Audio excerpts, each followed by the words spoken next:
Bismillahirrahmanirrahim. Assalamu alaikum. I hope you all are fine and staying safe and happy. I am your science teacher, Ms. Farheen, and I welcome you all to your science class. My dear students, as you know that we are on chapter number 8 of your Science 4 books, and the name of our chapter is The Earth's Weather and Its Climate. So my dear students, हम previous lectures में Earth के climate के बारे में, weather के बारे में discussion कर रहे हैं. So आज हम किस बारे में discuss करेंगे? Today we are going to discuss about season, temperature and weather. कि किस तरीके से season, temperature और weather जो है वो अर्थ पे तब्दील होता रहता है. क्योंकि आपको अगर नोटिस करें या ऑब्जर्व करें अपने इर्द गिर्द तो पूरा साल जो है वो टेम्परेचर, वेदर और सीजन जो है वो एक जैसा नहीं रहता.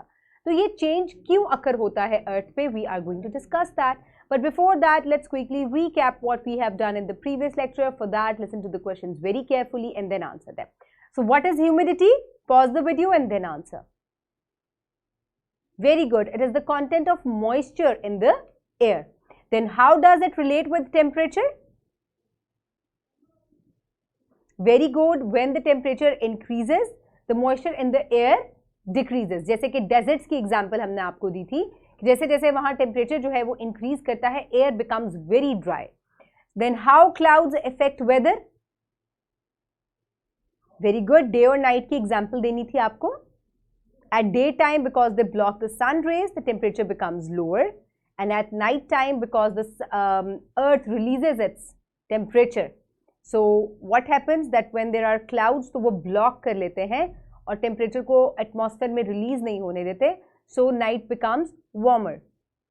What is precipitation and how it affects? So my dear students, precipitation किस फॉर्म में होती है? Air, hail और snow की फॉर्म में. और ये किस तरीके से इफेक्ट करती है? ये टेम्परेचर को डिक्रीज कर देती है. पानी जो है वो ज़मीन पर आता है और उसके बाद जो है अगर टेम्परेचर कहीं पर कम होता है तो ये वहाँ जो है वो बर्फ़ की सूरत में बरसता है. Okay, my dear students, now let's quickly move forward towards an activity. For that, listen to the questions very carefully. Before that, look at this picture. So, इस picture में क्या हो रहा है? Snow falling हो रही है. Very good. और आसपास बहुत सारी बर्फ पड़ी हुई है. तो जब इस तरह के वेदर में आप जाएं या इस तरह का सीजन हो तो कैसा फील होता है? बहुत ठंड लगती है ना? और आप किस तरह के कपड़े पहनते हैं? गर्म कपड़े पहन लेते हैं. Very good. ओके, सो मेरा क्वेश्चन आपसे ये है कि why does snow fall in मरी बट नॉट इन लाहौर? ऐसा क्यों है? अब सर्दियां तो दोनों जगह हैं, लाहौर में भी सर्दी है, मरी में भी सर्दी है, लेकिन मरी में बर्फ पड़ रही है लेकिन लाहौर में तो बर्फ नहीं पड़ती. यहाँ पे तो बारिश ही होती है सर्दियों में भी. Why does that happen? Because altitude जैसे जैसे हाई हो जाता है, क्योंकि मरी में आल्टीट्यूड बहुत ज़्यादा है, हाइट ज़्यादा है. हमने ये भी पढ़ा था कि जैसे जैसे हम सी लेवल से इंक्रीज करते हैं, ऊपर की तरफ जाते हैं, तो वैसे वैसे टेम्परेचर जो है वो कम होता जाता है. तो उससे क्या होता है कि वहाँ पे ठंड ज़्यादा होने की वजह से जब प्रेसिपिटेशन होती है तो it happens in the form of snowfall. जबकि लैंड एरिया है, लाहौर जो है वो it is in Punjab, it is a land area, जिसकी वजह से यहाँ जो है वो टेम्परेचर जो है इतना कम नहीं होता, दर्जा हरारत इतना नहीं गिरता कि बारिश ही बरसती है या बर्फ़बारी नहीं होती यहाँ. Okay, my dear students, so in today's lecture, the students will be able to recognize that average temperature and precipitation can change season and locations. So my dear students, आज बच्चे जो है वो इस बारे में पढ़ेंगे कि precipitation और temperature जो है ये weather को और season को change कर देते हैं. आप at once जो है change महसूस करते हैं और इसके अलावा location के हिसाब से भी ये vary करते हैं. Okay, my dear students, so pre-reading questions. So quickly tell me that what are seasons that we have in Pakistan. So कौन कौन से सीजन्स हैं जो पाकिस्तान में हैं? Very good. Summer, winter, autumn and spring, यानी कि 4 बेहतरीन जो मौसम है, चारों के चारों जो है वो हम पाकिस्तान में इंजॉय करते हैं. Okay, so now I request you all to please open your science 4 books and open page number 107 in chapter number 8. I hope everybody has opened the book. So now let's start the reading. Put your fingers where I will read. Seasons, temperature and weather. कैसे ये आपस में connected है हम discuss करते हैं. There are two distinctive seasons, that is winter and summer. यानी कि जो बिल्कुल मुख्तलिफ सीजन हैं वो कौन से हैं? समर और विंटर हैं. क्यों ये दोनों मुख्तलिफ है? क्योंकि टेम्परेचर में एक वाज़े वेरिएशन आपको महसूस होती है। गर्मियों में बहुत ज़्यादा गर्मी हो जाती है, इवन आपकी क्लोथिंग का स्टाइल, आपके रहने सहने का स्टाइल, आपके खाने पीने का स्टाइल, फ्रूट्स जो है, एवरीथिंग चेंजेस। इसके अलावा विंटर्स में आप किस तरीके से ड्रेसिंग करते हैं, खाते पीते हैं, आपकी सराउंडिंग्स किस किस्म की आप पसंद करते हैं, तो ये तमाम चीज़ें जो हैं इतनी ज़्यादा डिस्टिंक्टिव हैं दोनों ही सीजन्स में। The other two seasons spring and autumn are changing conditions of summer and winter. Winter and spring are characterized by temperature and geographical location. Remember, seasons for due to Earth's revolution around the sun, temperature and location affect their value only. So my dear students, जो winter और spring है, ये जो है temperature की और यानी कि जो स्प्रिंग और ऑटम सीजन्स हैं, ये जो है ये चेंजिंग सीजन्स होते हैं, यानी कि जब सर्दियां ख़त्म हो रही होती हैं और गर्मियां आती हैं, तो गर्मियों से पहले जो एक सीज़न आता है जब तमाम जो पौधे हैं वो निकल आते हैं, ब्रीडिंग सीजन जिसको हम कहते हैं, that is the spring season. और उसके बाद जब गर्मियां जा रही होती हैं, पत्ते जो हैं वो गिरने शुरू हो जाते हैं, घास जो है वो येलो हो जाती है, यानी कि you feel the change in the season. तो that is the autumn season, यानी कि ये ट्रांजिशनिंग सीजन है दोनों, स्प्रिंग एंड ऑटम, यानी कि नया सीजन जो दो डिस्टिंक्टिव सीजन हैं, उनके आने से पहले ये दोनों सीजन जो हैं वो आते हैं। सो इसके अलावा जो सीजन हैं वो ज्योग्राफिकल लोकेशन जो है उसकी वजह से भी हैपन होते हैं। यानी कि अगर मैं आपको अर्थ की रोटेशन दिखाऊं, तो जो सीजन हैं ये चेंजिंग इनकी किस वजह से होती है, ये अर्थ की रोटेशन की वजह से होती है अराउंड द सन। यानी कि जब ये सन के अराउंड इस तरीके से चक्कर लगाता है, तो आप देख सकते हैं कि ये अपने एक्सेस पे टिल्ट हुआ हुआ है। ये अर्थ जो है ये बिल्कुल ऐसे सीधा नहीं खड़ा हुआ, इट इज स्लाइटली टिल्टेड। तो इसकी वजह से जो है वो ये अब चक्कर लगाता जा रहा है सन के इर्द गिर्द। तो जब ये अपना पूरा चक्कर कंप्लीट कर लेता है तो एक पूरा साल कंप्लीट हो जाता है, और वो साल कंप्लीट होने पे आप चारों सीजन जो है उनको महसूस कर सकते हैं, जो कि है summer, autumn, winter and spring. इसके अलावा in the winter season temperature is low because that hemisphere is away from the sun.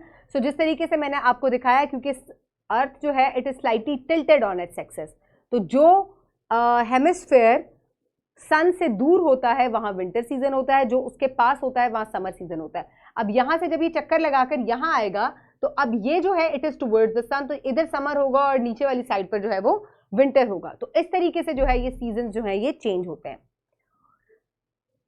Okay my dear students, इसी टॉपिक को हम इन डिटेल जो है नेक्स्ट चैप्टर में पढ़ेंगे, चैप्टर नंबर 9 में। उसमें पूरी जो है वो डिटेल है कि कैसे जो है ये अपने एक्सेस पे टिल्ट होता है और किस तरीके से जो है वो सीजन्स जो है वो चेंज होते हैं। सो here you can C on the screen the 4 season, summer, winter, autumn and spring. आप देख सकते हैं, आप कैटेगराइज कर सकते हैं। यहाँ बर्फ पड़ी हुई है, यहाँ जो है वो घास ताज़ा निकली हुई है, and here is the summer, और उसके बाद जो है वो ऑटम आ जाता है जब leaves start to fall. Okay my dear students, so here you can see the tilting of the earth. आप देख सकते हैं कि ये अपने एक्सेस पे टिल्ट हुआ है, ये बिल्कुल सीधा नहीं है, ये हल्का सा तिरछा है, और ये जो लाइन इसके बीच में आपको नजर आ रही है ये इमेजिनरी लाइन है, और जिसको हम इसका एक्सेस कहते हैं। तो ये इसके ऊपर टिल्ट हुआ हुआ है, और इसकी वजह से जो है आप देख सकते हैं कि किस तरीके से जो है वो चेंजेस आ रहे हैं सीजन के अंदर। One time it is away from the sun, then the next time it becomes closer to the sun, and that is how the changes in the seasons happen. Okay my dear students, for evaluation quickly answer these questions. So quickly tell me, how do seasons are characterized? 4 seasons हैं, very good. And then how do seasons are formed? किस तरीके से ये form होते हैं? Because of the revolution of the earth around the sun and the tilting of the earth on its axis and its revolution around the sun, इसकी वजह से जो है वो सीजन बनते हैं। Okay my dear students, for practice you can download this worksheet from the description box below this video, or you can get it in print from bio teacher. So here's the worksheet. आपने अपना नाम लिखना है, roll number लिखना है, and then what are seasons, how do seasons form, how can we characterize them, why in winter temperature is low or in summer it is high. So you can also take help from the book. So then comes the fill in the blanks. Summer starts in Pakistan. कौन से month से summer जो है वो start हो जाता है? Summer, I'm not talking about spring. Summer, it starts from March onwards. Very good. And winter starts in Pakistan. आपको जिस मौसम में लगता है कि अब ऑटम खत्म हो गया and winter has started, right it down. Spring starts in Pakistan, ये फरवरी में स्टार्ट हो जाता है. And autumn starts in Pakistan, so you can write the name of the months. Okay, so pause the video and quickly finish the worksheet. I hope everybody has done it. Now let's quickly move forward towards the homework. For homework, you will do MCQ number 8, 9 and 10 given on page number 109. And you will do question number 3 from section C given on page number 109. So, आप जो question है ये अपनी notebook में complete करेंगे. And my dear students, the wrap up of the lesson. So, today we have discussed about the change in the seasons. ठीक है, किस तरीके से temperature जो है वो change हो जाता है, किस तरीके से जो है वो जोग्राफिकल लोकेशन की वजह से विंटर्स और जो स्प्रिंग है इनकी इंटेंसिटी में फ़र्क होता है. आप देखें कि कहीं पे जो है वो विंटर बहुत स्वेयर हो जाती है, कहीं पर जो है वो कम होती है. इसी तरीके से समर्स जो है वो भी कहीं जो है गर्मी बहुत ज़्यादा होती है समर्स में और कहीं जो है वो ज़रा माइल्ड समर्स होते हैं.